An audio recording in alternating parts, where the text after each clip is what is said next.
It's been a while since I talked about a licensed game, specifically tie-ins for a particular movie or TV show or what have you. These were an absolute staple back when I was little, and they were mainly a good way for a family member to get you a recognizable game that was typically lower priced for whatever console you had, usually of questionable quality. I've already covered two GameCube era games we own on this channel, Meet the Robinsons and Avatar: The Last Airbender. Let's jump forward a generation to the Wii with Cloudy with a Chance of Meatballs. This is one I barely remember from when I was little. There were only a few sections of this game that I remembered while replaying it, and not much else. This game was made by Ubisoft?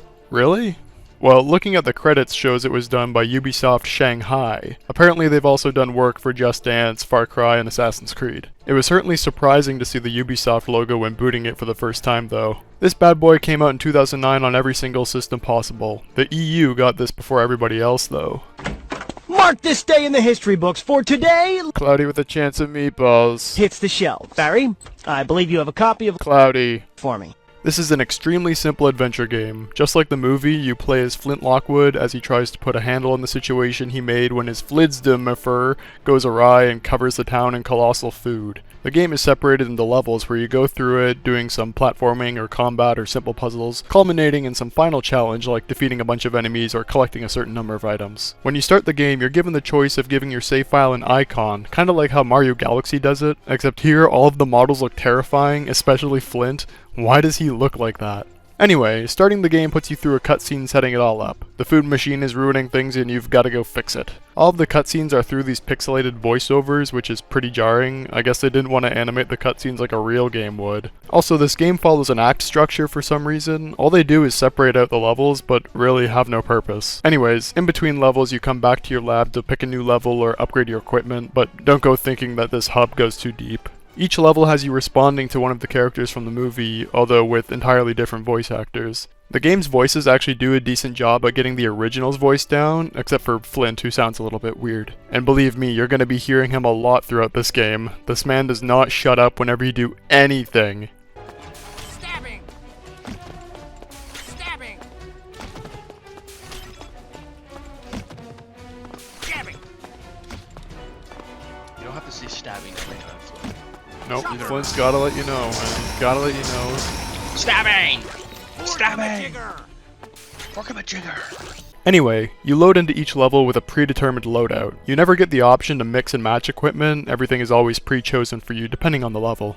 You've got 5 tools, a heat gun, a fork, a boxing glove, a vacuum, and a cleaver. Each of them do exactly what you expect, and later levels have you switching them up in order to deal with enemies or the environment. Again though, don't go thinking there's anything too deep with these tools. They're very much just mechanics in order to get through each level and really don't have much variance. The heat gun melts things, the boxing glove breaks things, the cleaver cuts things, and the vacuum sucks up and expels whatever liquids you find. So Act 1 has you solving pretty simple problems with the food, only giving you one tool for each of its levels. All of the levels in this game play exactly the same, except for the last one, so we'll go through the first level so you can get the gist of things. So all you're doing here is using your heat gun on popsicles so you can get through. There are a couple enemies here, but their aim isn't all that good. Along the way are also these ice cream scoops, which says there are 30 of in the level. Each level has 30 of these destructible food items, in which destroying all of them goes towards unlocking the ultimate weapon back at the lab, whatever that means. These collectibles aren't really the worst thing in the world, and any sort of basic exploration will get you all of them for each level. One exception here is only in these ice cream levels. There's one ice cream scoop that requires the highest level of heat gun. This is the only example in the game where this happens, and I have no clue why they chose for this to be the case where you need to come back to this level once you upgrade it.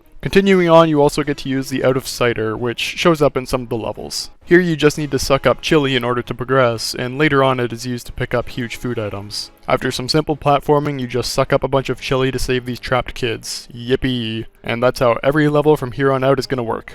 Beating levels and getting collectibles gives you these hydrons, which are used to upgrade your equipment. Upgrades just improve the efficacy of things, and is actually why you need to return to these earlier levels with the best heat gun. Act 2 grants you 2 pieces of equipment, and Act 3 and onward give you 3. Otherwise, there really isn't much to talk about with these levels. You're going around the town doing things you need to do, and that's about it. Nothing stands out. The levels barely follow any cohesion besides being in different acts, and I guess it is supposed to be ramping up in intensity of how bad the food situation's getting. I don't know, I feel like they could have done a Meet the Robinsons or Last Airbender thing where each level flows into another nicely, but There isn't any real boss fights or anything here. There's a level where you solve this spaghetti tornado problem by just beating waves of regular enemies, and the final boss is just going through a single room filled with even more enemies. A quick side note here, this spaghetti tornado uses a sound effect of what I call the Mappa metal clang, which is just a generic metal clang that sounds like this.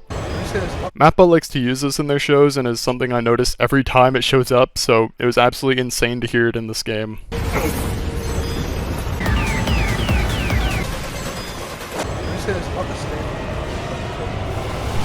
Dude, they have the Mappa metal clang in this game, bro. Anyway, Act 5 has you needing to get a hold of the flying car in a way to track the Flidsdom, which are probably the most involved levels in the game, but again, these are really simple and provide no real challenge. It's almost like this game is made for kids or something. The last level is really easy in fact, you're just running through the place where the machine is, and then if you've gotten all the collectibles, you get to use the spray-on shoes, which insta-kills everything and gives it zero challenge. I have no clue if you can beat the game without it, since in the movie Flint has to use it in order to destroy the machine, but man, I'm not gonna test this out on the Cloudy with a Chance of Meatballs game, dude.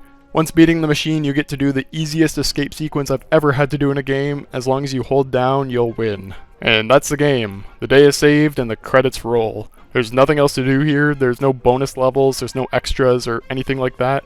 You get the game's levels and there's no fluff. Cloudy ended up being maybe a 2-hour game for me. Each level is probably no longer than 10 minutes, and again was very easy the entire time. However, it is an instant death if you fall off a cliff or something, which is pretty funny. Otherwise, there really isn't much else to say about this game besides the fact that the music kinda slaps in some places. I looked into it and it was done by James Hannigan, who also did RuneScape and some other pretty legit stuff. So I'd say in the grand scheme of licensed games, it's okay. I'd say it plays the best out of the 3 that I've reviewed on this channel, and is outright better than the last Airbender game, but still gets mogged by my GOAT, Meet the Robinsons. You know, one thing I've noticed is that you don't really see all that many licensed video game tie-ins coming out for whatever new piece of media that comes out. It's not really relevant here, but it's interesting to point out. What shovelware are the kids supposed to be playing nowadays? Is it all on Roblox? Anyway, that's about it. Let me know if there's a licensed game you think I should check out for all my people that grew up playing them. Thanks for watching, peace.